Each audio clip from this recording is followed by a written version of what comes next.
Luto din po ako ngayon ng prawns butter. Here. Ang ginagawa ko talaga ay nilagay ko lang muna siya dito. Lagyan ng kunting asin lang po. At tatakpan. Hindi ko muna siya niluto ng butter. Niluto ko muna siya ng sarili niyang katas. Ayan. And guys, sisilipin na po natin ano nang nangyari sa ating prawns. Oh, yeah.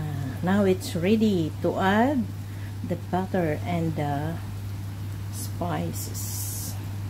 Yan na po siya, guys.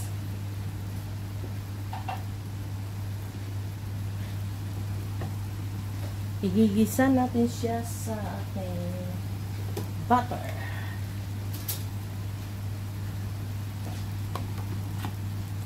Ito lang po ang dagdag ko. Tunawin yan ng kanyang sariling sabaw. Paghalo-haloin hanggang mamimelt ang butter kasama ang prawns. Ayan.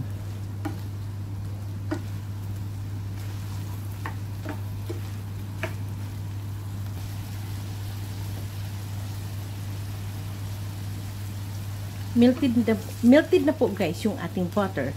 So, ang last natin idagdag ay ang ating ginger at saka onions.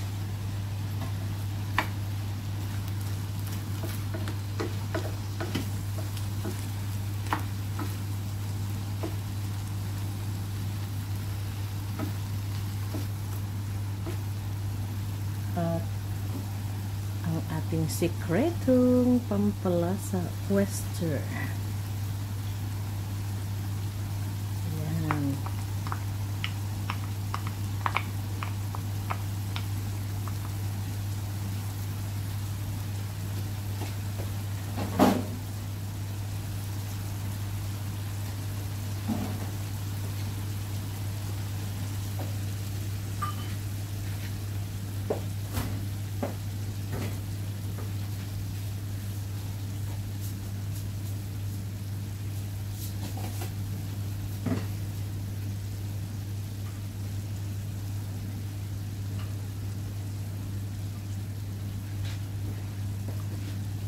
Dagdagan po natin ng konting sabaw, init na tubig. Sariling recipe ko po ito guys. Ha? Kung gusto nyong gayahin, nasa inyo na po kung anong idagdag nyo. Pero ito ang lasa na gusto ko. Ayan.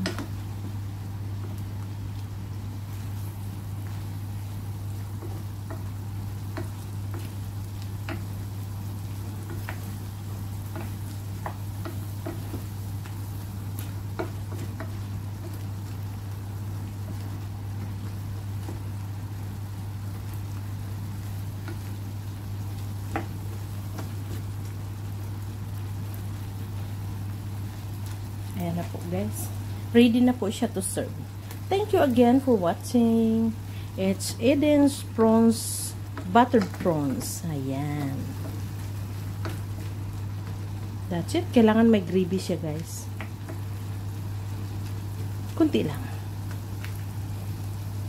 Ayan guys. Kailangan half cook lang ang onion. Huwag mong i-overcook. Half cook lang ito. Thank you again for watching.